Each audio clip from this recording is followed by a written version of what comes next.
వారికి ఈ వేదికపై 2 దశాబ్దాల అర్పిస్తున్నటువంటి పుష్పక నీరాజనం గౌరవనీయులు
ఎవరు కూడా ముందుకు రావద్దు, దయచేసి మీకు కేటాయించినటువంటి సీట్లలో మీరు కూర్చోవలసిందిగా మీకు విజ్ఞప్తి చేస్తున్నాం.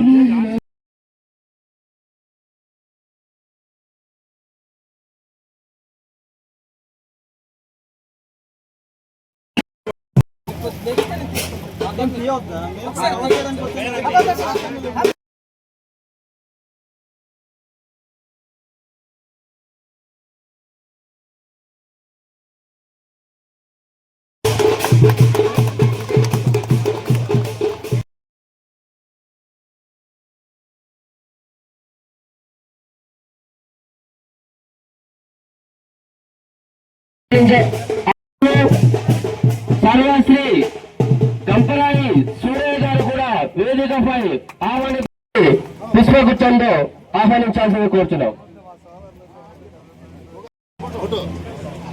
అదేవిధంగా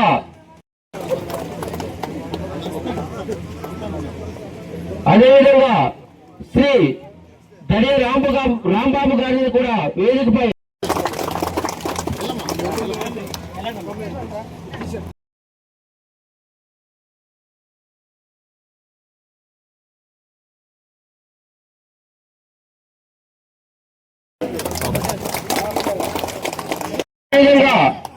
శ్రీ బొండ సన్నిబాబు గారిని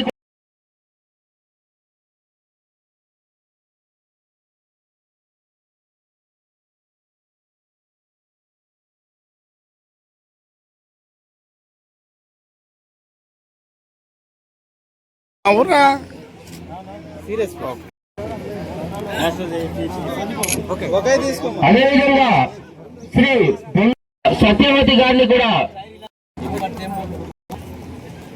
అదేవిధంగా శ్రీ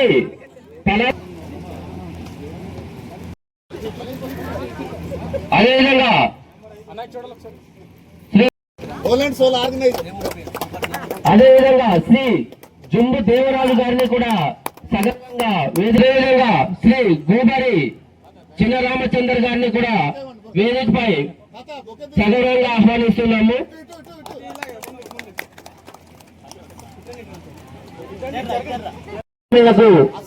ఆహ్వానిస్తున్నాం సార్. అదేవిధంగా మత్స్యలింగం గారు, అదేవిధంగా శ్రీ రూఢ చిరంజీవి,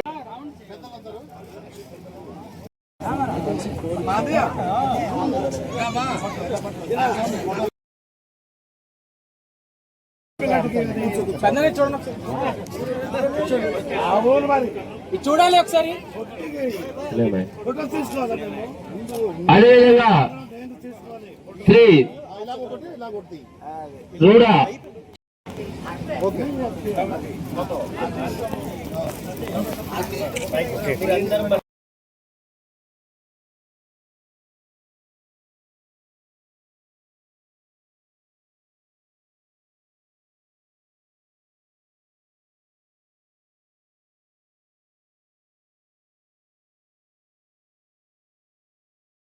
శ్రీ ప్రసాదరావు మాస్టర్ గారి పౌర సన్మాన కార్యక్రమానికి విచ్చేసినటువంటి పూర్వ విద్యార్థులు, గ్రామ అదేవిధంగా శ్రీ పలాసి విద్యార్థులు అందరూ కూడా తమకు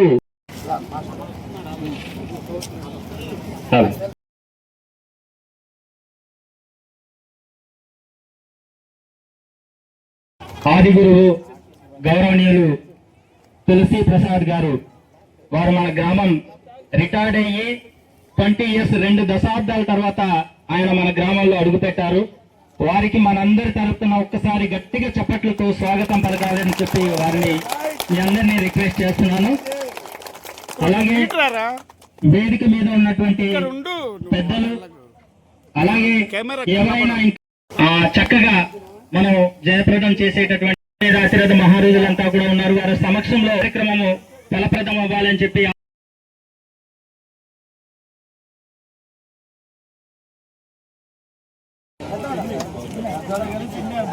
శ్రీ తులసి ప్రసాద్ గారు, అలాగే మన గ్రామ ప్రథమ పౌరులు గౌరవనీయులు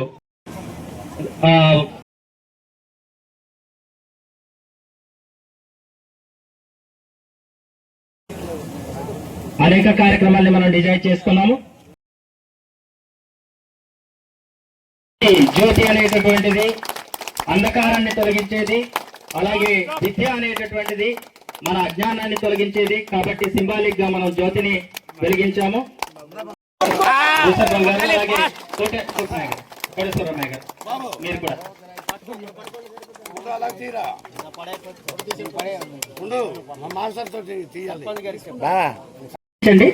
అక్కడ ఉన్నది 4 జ్యోతులే.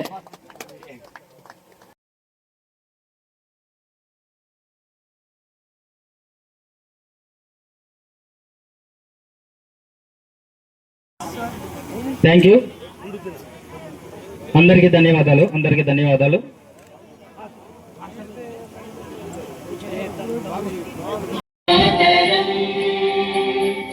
వందే మాతరం సుజలా సుఫలా మలయజ శీతలా సస్యశ్యామలా మాతరం వందే మాతరం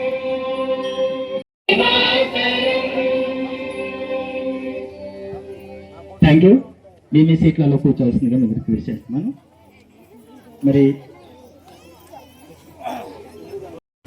మరి ఈ కార్యక్రమం పూర్వ గురువు, ఆది గురువు శ్రీ ప్రసాదరావు మాస్టర్ గారి సన్మానానికి విచ్చేసినటువంటి మీ అందరికీ కూడా, అలాగే శ్రీ ప్రసాదరావు గారు, అలాగే వేదిక మీద ఉన్నటువంటి వారి అబ్బాయి భూషణరావు గారు, మన ఎంపీటీసీ మంజుబాబు గారు, మా నాన్నగారి పేరు గోపరి కేశవరావు, మాజీ సర్పంచ్. వాళ్ళ పెద్ద అబ్బాయి నా పేరు రాధాకృష్ణ. ఇప్పుడు పెదపల్లిలో నేను చికెన్ సెంటర్ నడుపుతున్నాను. ఉంటాను సార్. బొండానందరావు. గట్టిగా చెప్పండి. నా పేరు బొండానందరావు, పరార్దేవుడు గారి కుమారుడు. నేను వృత్తి వ్యవసాయం పట్ల వంట పనిగా చేస్తూ ఇది చేస్తున్నాను. చర్య వెంకటరావు. నేను చర్య కొండ కనిష్ట పుత్రుడిని. ప్రస్తుతం నేను చిలగడ ప్రభుత్వ వైద్యశాలలో విస్తరణాధికారిగా పనిచేస్తున్నాను. ప్రసాదరావు గురువు గారికి నా మనసు ఆవాస కర్మ నమస్సుమాంజలి చెప్పుకుంటూ చిట్రాయిపుట్టు సార్. నేను మరి మీరు చేసినటువంటి ప్రవేశ ప్రాంతంలో ఉన్నటువంటి రెసిడెన్షియల్ గురుకుల పాఠశాలలో ఫిజికల్ ఎడ్యుకేషన్ టీచర్ గా కూడా నేను వర్క్ చేస్తున్నాను సార్. మరి ఈ అవకాశం ఇచ్చినటువంటి పెద్దలందరికీ మరొకసారి ధన్యవాదాలు చేసుకుంటూ ముగించుకుంటున్నాను సార్. మరి 3వ తరగతి ఉన్నప్పుడు గురువు గారు రిటైర్మెంట్ అయిపోయారు. నాకు ఈ అవకాశం ఇచ్చినందుకు ప్రత్యేక ధన్యవాదాలు తెలియజేస్తున్నాను. ఫలాలు ఇచ్చేటటువంటి స్థాయిలో మీ ముందు వీళ్ళంతా ఉన్నారు. ఎంతో మందికి ఆదర్శంగా, ఎంతో మంది జీవితాన్ని మళ్ళీ తెప్పేటటువంటి ఉపాధ్యాయులుగా, ఎంతో మంది ఈ ప్రజానికానికి సేవలు అందించేటటువంటి డాక్టర్లుగా, ఇంజనీర్లుగా అనేక రంగాల్లో పనిచేస్తున్నటువంటి శిష్యగణమంతా మీ చెంతకు చేరి ఉన్నారని చెప్పడానికే ఈ పరిచయ కార్యక్రమం అయింది సార్. మరి మేము సదా ఎప్పుడు కూడా మీకు కృతజ్ఞులమే. విచ్చేసినటువంటి నా గ్రామ ప్రజలందరికీ, మరి అలాగే ఈ వేదిక మీద ఉన్న పెద్దలు, గౌరవనీయులు, నా తోటి సర్పంచ్ గారు, అలాగే మా సూర్య గారు, అలాగే ఇక్కడ ఉన్న అందరి పెద్దలకి, మరి ముఖ్యంగా మన ఆదివాసుల్ని అజ్ఞానం నుంచి జ్ఞానం వైపు నడిపించడానికి దేవుడే పంపించినట్టుగా అంటే 1958 అంటే 1958 అంటే మీరు ఒకసారి ఆలోచించండి. ఆ రోజుల్లో ఇక్కడికి వచ్చి తన జీవితంలో దరిదాపుగా సగభాగం మన గిరిజనుల కోసం 40 years అనమాట, ఇంచుమించుగా తన జీవితంలో ఇంచుమించుగా తెలియజేస్తూ ఈ కార్యక్రమాలకు అధ్యక్షత వహించినటువంటి భీమసుందర మాస్టర్ గారికి, మరి పెద్దలు కలిసి మరి మా జీవనం, నేను 5వ తరగతి చదివిన తర్వాత హై స్కూల్లో వెళ్ళినా, మరి భూసన్న గారు తణుకులో చదివిన, సెలవులకు వచ్చినప్పుడల్లా మరి మేమందరూ కూడా ముగ్గురు కలిసిమెలిసి మరి ఉండేవాళ్ళు. మరి వారికి మరి నిజంగా ఈ కార్యక్రమంలో తవడన్న గారు, రాజ్బాబు ఏఎస్ఐ గారు, సత్యారావు గారు, మన్మధరావు గారు వివిధ గ్రామాల నుండి విచ్చేస్తున్నారు కాబట్టి భోజన కార్యక్రమం ఇప్పటికి సన్మాన కార్యక్రమం ఉండాలి. ఇంకా ఒక అరగంట పట్టే పరిస్థితి. నేను చిన్నప్పుడు ఇక్కడి నుంచి పాడేరు వెళ్ళాలంటే ఎలా అనుకున్నారు? గిరిజన కార్పొరేషన్ లారీ వస్తే ఆ లారీ ఎక్కిస్తే అక్కడ పాడేరు వరకు వెళ్ళి అక్కడి నుంచి ఆ లారీ వెనకాల ఆ బస్తాల దగ్గర ఒక గర్భిణీ స్త్రీ అలాంటి సిచ్యువేషన్ లో ఉన్నప్పుడు చిన్న 7వ తరగతి టైంలో చూసిన అది పరిస్థితి. అది మా నాన్నగారు ఇంత డెడికేటెడ్ గా ఇక్కడ వీళ్ళకి నాకు అర్థమయ్యేది కాదు. ఎక్కడ మనం ఇక్కడికి రావటం ఏంటి, అసలు ఏంటి కనెక్షన్ ఏంటి అని ఆలోచిస్తే he want to do something for the society. సమాజానికి ఏమైనా చెయ్యాలి. ఆ చెయ్యాల్సింది ఏం చేసినా చేయొచ్చు, కానీ చదువు వలన వచ్చేటువంటి వెలుగు అది శాశ్వతమైంది. ఆ చదువు వెలుగు అది జీవితాన్ని మార్చేది. ఈయన నాకు 5వ తరగతి వరకు చెప్పారు, కానీ ఆయన జీవితం నుంచి నేను నేర్చుకున్నది ఏంటంటే ఈయనలాగే నేను కూడా 10 మందికి పాఠాలు నేర్పించాలనేటువంటి ఆ మోటివేషన్ మా గురువు దివంగతులు అయ్యారు. కూర్చోవా, థ్యాంక్ యూ. మమ్మల్ని ఇద్దరిని ఇసుక తక్కడ పేడ తక్కడ అనేవారు. పొద్దున్నే నేను వెళ్ళి పెదబయల్లో ఉండేవాడిని, సాయంత్రం నన్ను డ్రాప్ చేయడానికి ఇంటికి వచ్చేవాడు, రాత్రి ఎక్కడ ఉండేవాడు, మళ్ళీ పొద్దున్న అటు వెళ్ళిపోయేవాడు. అలాగే విడిపోయేవాళ్ళం కాదు ఎప్పుడు. అలాగే సూరయ్య కూడాను, ఇంకా తౌడన్న, లోహిదాసు, ఇంకా చాలా మంది ఉన్నారు. నాకు 98 వరకు ఇక్కడే ఉన్నాం, మర్చిపోయాను చాలా మంది పేర్లు. మా బొయ్యరాడు అనేవాళ్ళం, భాస్కర్, నాకు ఒరియా అక్షరాలు కూడా నేర్పించాడు Bhaskar. So thank you so much అండి. ఒక్కరికి పేరు పేరున పురుషులు ప్రతి పిల్లలు అందరికీ నా యొక్క హృదయపూర్వక వందనాలు చెల్లిస్తా ఉన్నాను. నిజంగా మరి ఈ కార్యక్రమము జరపడానికి మరి ఈ ఆహ్వానాన్ని అంగీకరించడానికి నాకు ఎటువంటి మరి అర్హత లేదు. నేనేమీ మీకంటే గొప్పవాడేం కాదు. అయితే నా జీవితాన్ని గురించి కూడా మీకు ఒకసారి మీ దగ్గర విన్నవించుతున్నాను. మాది పశ్చిమ గోదావరి జిల్లా తణుకు పట్టణం. అక్కడ మరి నేను 18 సంవత్సరాలు పుట్టి అక్కడ పెరిగాను. నేను పుట్టింది జూలై 6, 1939.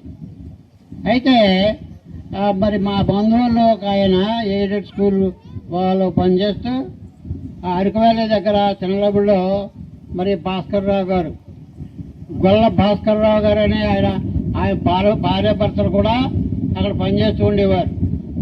అయితే వాళ్ళు మా గ్రామానికి వచ్చి మా సంగతి తెలుసుకొని మరి మా నాన్నగారిని మరి అక్కడ ఏజెన్సీకి అరకు తీసుకెళ్తాం అన్నప్పుడు ఆయన ఒప్పుకున్నారు. అయితే నేను మా కుటుంబ పరిస్థితి చాలా ఆ పేద కుటుంబం, చదువుకోవడానికి మరి పుస్తకాలు కొనాలన్నా బట్టలైనా ఇవన్నీ కూడా చాలా కష్టమైన పరిస్థితిలో మరి కుటుంబం ఉండేది. నేను సెలవు వచ్చిందంటే కూలి పనికి వెళ్ళేవాడు. అయితే ఈ పరిస్థితిలో ఉన్నప్పుడు మా బంధువులు వాళ్ళు మా దగ్గరకు వచ్చి నేను మా వీటికి అరకు వ్యాలీ తీసుకెళ్తాను, అక్కడ ఏదో ఒక ఉద్యోగం నేను ఇప్పిస్తాను అని వాళ్ళు మరి పట్టుబట్టి నన్ను ఇక్కడ తీసుకొచ్చారు. అంటే ఏజెన్సీ అరకు వ్యాలీ తీసుకొచ్చిన తర్వాత అక్కడ అరకు వ్యాలీలో మరి స్కూల్ తనిఖీ చేసే డిప్యూటీ ఇన్స్పెక్టర్ గారు కూడా అప్పుడు అరకు రేంజ్ అది. అయితే ఈ భాస్కర్రావు గారు మరి ఎక్కడైనా ఈ మేనేజ్మెంట్లో ఎక్కడైనా స్కూలు ఖాళీగా ఉందా ఏంటి చూడండి, మా వాడు ఉన్నాడు ఒకడు, మరి ఆయన పనిచేస్తాడు అని అడిగినప్పుడు ఆయన మరి రోగులపేట అనే గ్రామం ఉన్నది, అక్కడ ఎప్పటి నుంచో చాలా కాలం నుంచి స్కూల్ పనిచేయట్లేదు కాబట్టి మీకు ఒకవేళ వెళ్ళాలని ఉంటే అక్కడికి వెళ్ళండి, నేను మరి అప్లికేషన్ రాసిస్తాను, అది కాగితం రాసిస్తాను, అది చూపించి అక్కడ జాయిన్ అవ్వండి అని అన్నప్పుడు వెంటనే ఆయన ఆలస్యం చేయకుండా నన్ను తీసుకుని అక్కడి నుంచి పాడువ అనే గ్రామం నుంచి ఇక్కడికి రోగులపేట గ్రామానికి ఒరిస్సాలో 10 కిలోమీటర్లు ప్రయాణం చేసి రావడం జరిగింది. ఇక్కడికి వచ్చేటప్పటికి ఇక్కడ మరి అడుగులపుట్టు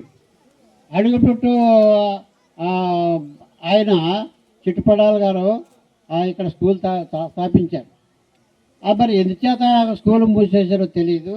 అందుచేత ఈ ఇన్స్పెక్టర్ గారు ఇచ్చినటువంటి ఆ కాగితం తీసుకుని ఇస్తే ఆయన చాలా సంతోషించి ఆ మరుసటి రోజునే ఇక్కడికి రోగులపేట తీసుకుని వచ్చి అది ఇప్పుడు 1958 సంవత్సరం 58 అంటే నేను పుట్టింది 39, ఇక్కడికి ఏజెన్సీ అడుగుపెట్టింది. మరి అది అడుగుపెట్టింది ఎప్పుడంటే అది 19 సంవత్సరాలు నేను ఇక్కడ ఊళ్ళో ఉంటూ ఇక్కడ అడుగుపెట్టి మరి 58వ సంవత్సరంలో మరి ఉద్యోగంలో జాయిన్ అవ్వడం జరిగింది. అయితే డిప్యూటీ ఇన్స్పెక్టర్ అన్నారు, మరి అది మేనేజ్మెంట్ ఆయనకి కుదరదు, మరి మీ పేరుని ట్రాన్స్ఫర్ చేయించుకోండి, అయిన తర్వాత మీరు ట్రైనింగ్ కూడా వెళ్ళొచ్చు. నేను ట్రైనింగ్ లేకుండా అండర్గ్రాడ్యుయేట్ టీచర్గానే అక్కడ మరి పనిచేశాను. 1 సంవత్సరం పనిచేశాను. 59, 61 అది ట్రైనింగ్ 2 సంవత్సరాలు. అయితే అప్పుడు ప్రస్తుతం ట్రైనింగ్ ఎస్కోట శృంగారపేటలో ట్రైనింగ్ 1 సంవత్సరం, 2వ సంవత్సరము స్కూల్ ఉందండి కదా, అక్కడ ఇది మా అబ్బాయి కుర్రోడు జాయిన్ అవుతాడు అన్నప్పుడు ఆయన చాలా సంతోషించాడు. ఇప్పటి నుంచో లేదు స్కూలు ఉంది కానీ బిల్డింగ్ మరి అక్కడ ఏ మాస్టర్ పని చేయట్లేదు, సరే రండి అని ఆయనతో వెళ్ళాం. ఆ రాత్రి మరి రోగులపేట వెళ్ళి ఆయన దగ్గరే మరి ఉండి మరుసటి రోజున అడుగులు పుట్టి వెళ్ళి ఆయనకు డిప్యూటీ ఇన్స్పెక్టర్ గారు ఇచ్చినటువంటి ఆ కాగితాన్ని ఇచ్చి చూపించినప్పుడు ఆయన కూడా చాలా సంతోషించారు. ఆ స్కూల్ బిల్డింగ్ అయితే బిల్డింగ్ కాదు, చిన్న పాక ఉండేది, ఆ గడ్డి పాక, అది శిథిలావస్థలో ఉంది, పడిపోద్దేమో అన్న దృష్టిలో ఉన్నది. అయితే ఆయన ఏమంటాడంటే ఇక్కడ వద్దు, మరి ఈ సామాన్లు పట్టుకెళ్ళి మరి అతను రోగుల్లో మరి కట్టుకుని అక్కడ అదే పేరు మీద రోగులపేట స్కూల్ మీద పనిచేయండి అని సలహా ఇచ్చాడు. ఆయన ఎందుకు మరి ఆయనకి ఇష్టం లేదు. నాకు మేనేజ్మెంట్ కూడా నా పేరుతో రాశారు. అయితే ఈ విధంగా మరి ఉన్నప్పుడు 2 సంవత్సరాలు ట్రైనింగ్ అయిపోయింది కదా. అయితే మా వివాహం అయ్యేప్పుడు వచ్చిన తర్వాత మరి మేము నా భార్యతో కలిసి ఆ గ్రామంలో అక్కడ పుట్టి అక్కడ పెరిగినటువంటి వాళ్ళగా మేము మరి ఆశించి వాళ్ళతోనే కలిసి మెలిసి చాలా సంతోషంగా గడిపాం.